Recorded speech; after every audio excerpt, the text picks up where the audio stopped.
I was like, did she introduce us yet? You're good? Well, we're just waiting. You're good, you're good, you're good, you're good, you're good. Look, they have our names on both sides, so we know who we are. I don't forget. Tom Kenny, got it. So SpongeBob has been on for now 20 years, and when you started working on the show, did you ever think that it would be such a huge part of popular culture? That's a good one, London. That's a good one. Because I didn't think that. Tom, did you?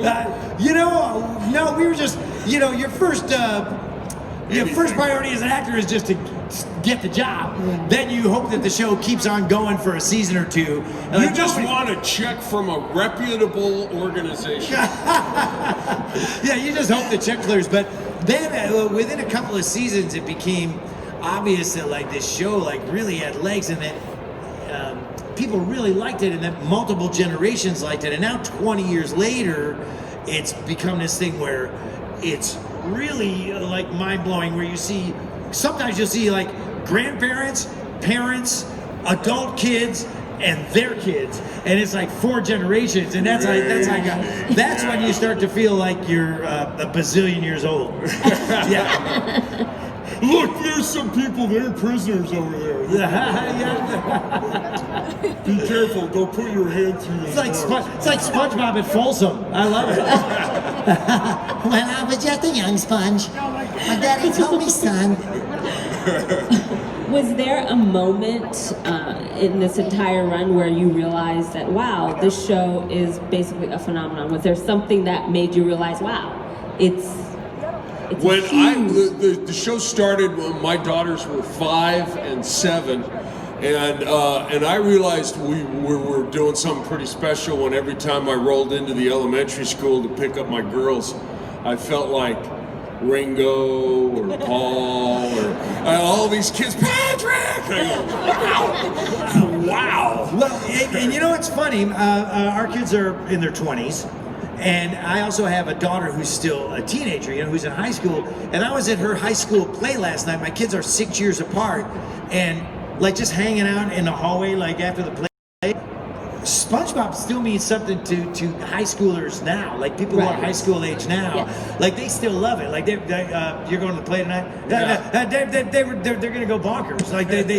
So it's funny. Like I said, the longevity of it is something that you don't often get a chance to experience in this business. Everything's kind of ephemeral, especially now. Yeah. Right. Stuff will be really huge for a minute and then utterly disappears, so stuff burns really bright and really hot for a really short amount of time. It's hard to get along over 15 minutes, that 15 minutes. SpongeBob's had so many more minutes than 15 here at Grill, 20 years. Yeah, thank you. Yeah, because of you guys, it's really gratifying. I mean, I don't know that we've ever had or ever will have another job like this where there's just something about the character and the stuff people say to you, like even at my table today, somebody was saying that they're a more tolerant, open-minded person because of SpongeBob. And they said she was saying at first she didn't even want to watch SpongeBob. She goes, when I first saw it, I thought it was stupid. And I said, yeah, you're right, it is. It's stupid in the most brilliant possible way, and that's Hillenberg. That's Hillenberg knew exactly what he was doing. Yeah. Beautiful man. And I think he still does know what he's doing. Well, speaking of Hillenberg and the incredible work he's done, can you talk to us a little bit about your work with him and how you both all came together to bring these characters and this world of Bikini Mom and everything to life? Sure. Hillenberg was a very unusual person. I could tell the first time I met him when he had auditions. Usually in cartoons, you audition in a studio. It's somewhat antiseptic because you got the glass and then there's someone giving you directions. Steven had auditions in a conference room. He had one of those little old school cassette decks, and he already had Tom as SpongeBob, what was then Sponge Boy, and he played me Tom on the cassette deck, and then I spoken to the microphone for his cassette deck, my best idea of what Patrick might sound like, and so I knew right away he was a different cat, a different animal, and sure enough, he did the session directing our first 3 seasons, and he would sit in the room with us recording. He'd set up a table and he'd doodle, and he would just make notes and then give us notes and just be, I'd love to have some of those doodles. Yeah, and so much of what you just said, Bill, just goes to Steve being a really, just kind of very real, organic person, you know, he's recording the auditions on this crappy little Kmart low-tech cassette deck, you know what I mean? Yeah. And drawing on Post-it notes, and Steve was just, he didn't care about money, he didn't care about fame, if anything, he thought that stuff kind of got in the way of his creativity a little bit. So, he was much more just, an artist, a surfer, an environmentalist, an ocean science enthusiast, a sculptor. He was just an amazing, really a Renaissance guy, a Renaissance man that really didn't make any big deal about how Renaissance he was. He really, really humble and beautiful, and just really, like Bill said, highly unusual, yet you just instantly liked him and fell in love with him and wanted to please him. You just wanted to do a good job for him. Yeah. So satisfying to make him smile. Yeah, to make him smile was one of the most, you just felt like that was its own reward, because you just liked him so much and you wanted to help this vision that he had that was, 110% him.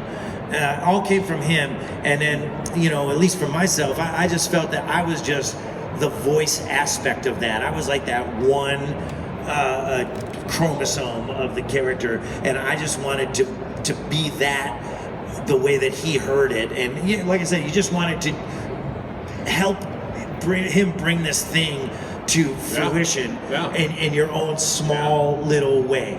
And just to quickly wrap up, he also gave us a lot of leeway. It was 100% his vision, but he was also secure enough that once he picked you for the job, imagine that, he would let you, security. And he was a secure person in show business, and he would actually let you run with the ball, and that continues now. They give us a lot of leeway with our characters because Steve did, so we're just. We're just glad and amazed that we're still sitting up here with all this. Wow. Yeah. Thank you, guys. Thank you. Well, kind of going off of the kind of creative freedom that you discussed in your voices, both of your characters' voices are now very distinct. And did Hillenberg help you kind of find the voice for your characters? And if so, was there any inspiration outside that made you find Spongebob's voice and found Patrick's voice? Like, where did that come from? Because now it's just seared into... For me, it was since he already had Tom. Like I said, he played Tom's voice. He didn't really steer me. He just said, I'm looking for Patrick to balance with Spongebob. So it was like about tones, like tonally, like this is the tone that Tom is speaking in. What tone, Bill, do you think would go up against that tone? Tone and rhythm. Yeah, like those two sounds are kind of cool together. And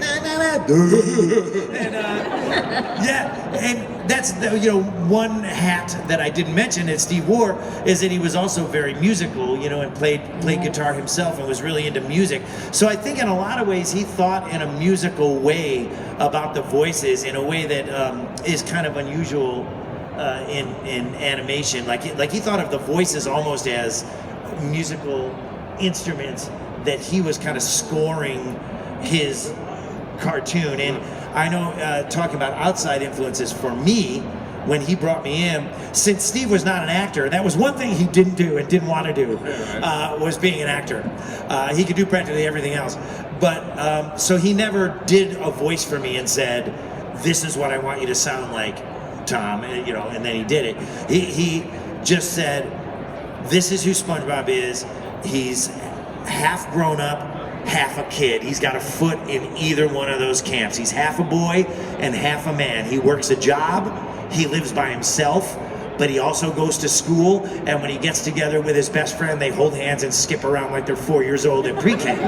So he said, so what I'm thinking of, he said Pee Wee Herman, a Munchkin from The Wizard of Oz, Jerry Lewis, Stan Laurel from Laurel and Hardy. Those were all things that he threw out there, and he said, just mix all that up and see what you come up with. And you know, especially with the Munchkin thing, Follow the Yellow Brick Road, you know, what came out was that.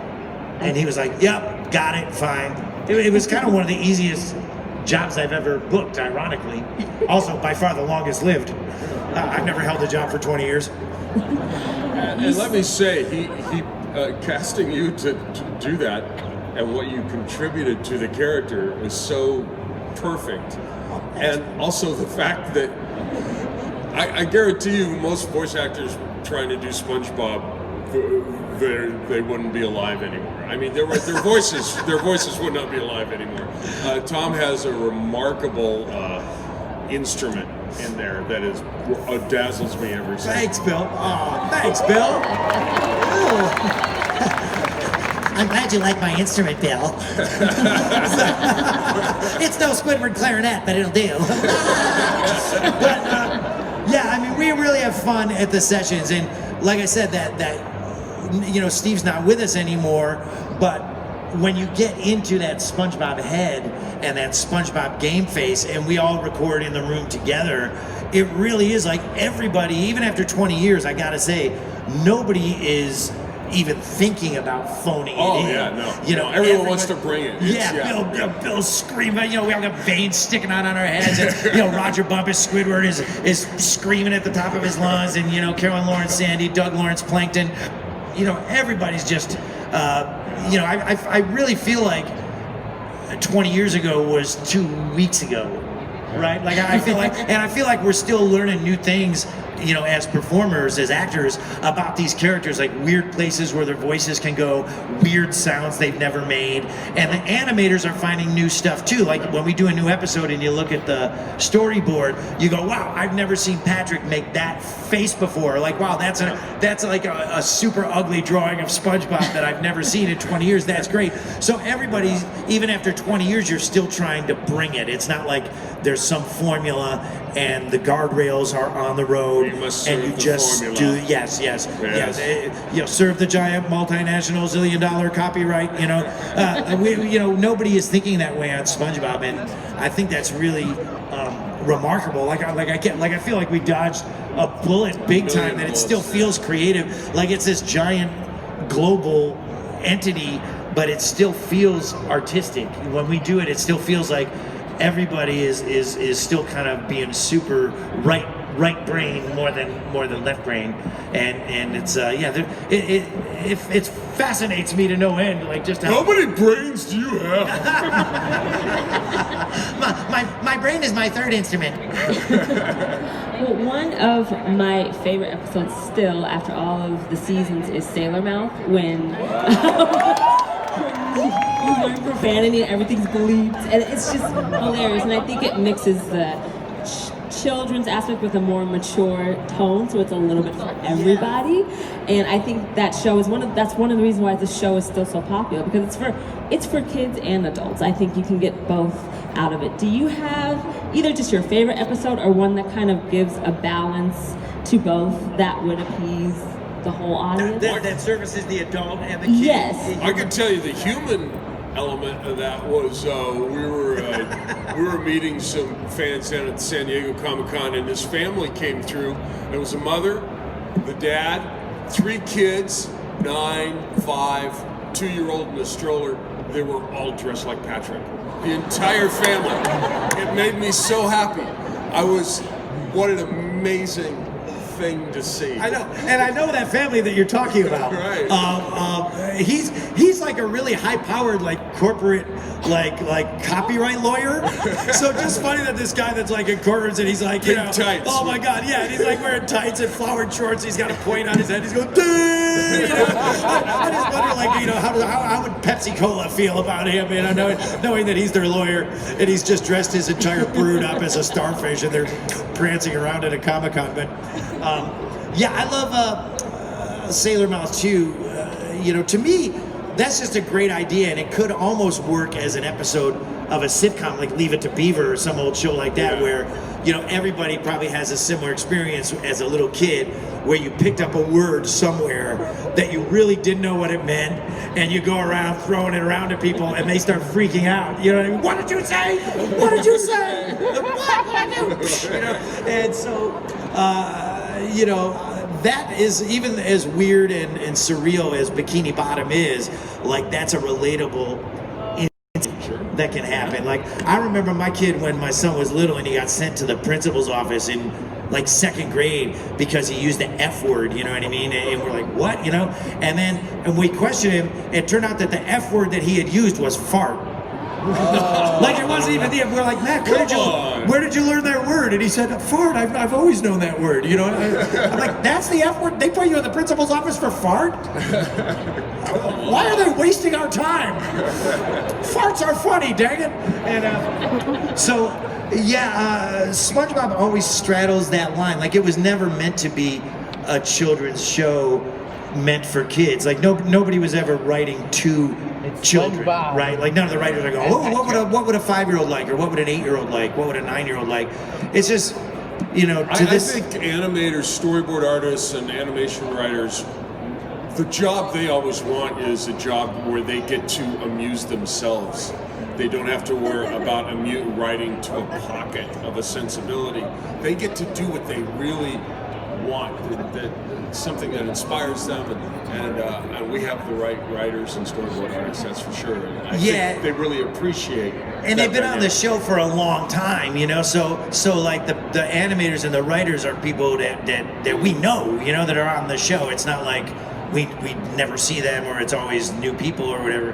And I think animators and storyboard people and voiceover people, we're all kind of the same. Well, we're all the kid that got sent, you know, we're all people that are making a living for stuff that, like, got us in trouble in 4th grade, you know what I mean? Like, and now we're paying the only reason I have a house is the stuff that got me in trouble in 4th grade, you know what I mean? Like, otherwise it's straight to the cardboard box under the bridge for me. You know, I have no plan B. So, one thing I love about Tom is, I love it as much now as I always have, he can't say the word animators without doing this. See, the animators, guys, just in case, animators are people who draw, okay? All right? Oh my God, I've never realized that I did that, Bill, and now thanks for making me self-conscious, Patrick. That was really nice of you. So quickly, I wanted to ask you, speaking of kind of mature content, SpongeBob is now part of a huge meme culture.